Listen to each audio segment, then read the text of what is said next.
Chris Zweig, and coming up next on CJ at the Movies, some new thrillers, plus I share with you my favorites and unfavorites of this summer. All this and coming up next on CJ at the Movies. Our first movie is Operation Finale, a decent post-World War II drama about the capture and arrest of Adolf Eichmann, one of the villains behind the Holocaust. Ben Kingsley plays the monster, and Oscar Isaacs plays one of the agents sent to extract him out of Argentina. He lost his sister and nephew to him, and he struggles to ease his emotions. I beg you, do not fail. The movie isn't a masterpiece because it fails to give its female characters depth and narrative, making them feel inferior to the male characters. Apart from that, the movie works in its acting. Kingsley is charming and vulnerable as Eichmann, and Isaac gives an emotional performance. Again, it's not a classic, but it has its moments. This is Dr. Faraday. How did you find the patient? A little under the weather. It's water. Next up, we have The Little Stranger, a slow but effective horror indie. Domhnall Gleeson stars as a young doctor who, in the late 40s, arrives at a mansion to investigate a family in need. Eventually, he finds out they hold a secret, and that's why strange things are happening. Again, the movie is slow at times, but Gleeson continues to amaze me with his patience and acting. The thrills are kept on a steady pace, and you're easily chilled with the music and art direction. If you're tired of the same old jump scare cliches, then you should check it out. And finally, we have Searching, a riveting thriller shot in the point of view of computers and smartphones. John Cho stars as a father whose daughter goes missing and digs into her laptop to find answers. He constantly discovers secrets and worries if his daughter has changed or not. I didn't know her.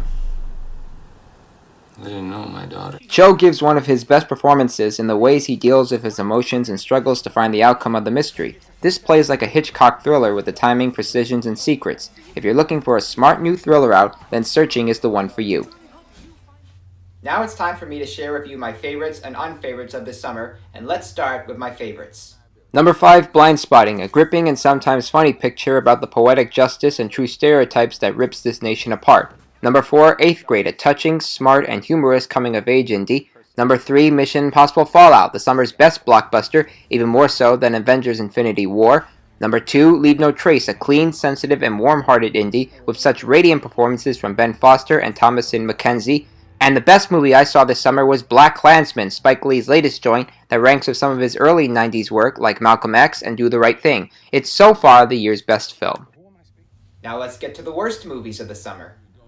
Number 5, Mile 22, which turns out to be a trailer than an actual movie. Number 4, Tag, an aggravating comedy with a wasted cast of such fine talents. Number 3, The Spy Who Dumped Me, another bad comedy, this one starring the unfunny Kate McKinnon and the talented Mila Kunis. Number 2, Jurassic World Fallen Kingdom, a self-congratulatory, idiotic, and generic sequel that taints the original. And the worst movie I saw this summer was The Happy Time Murders, an ugly, lazy, and mean-spirited comedy with Melissa McCarthy and a bunch of Jim Henson's puppets. It's so far the year's worst film.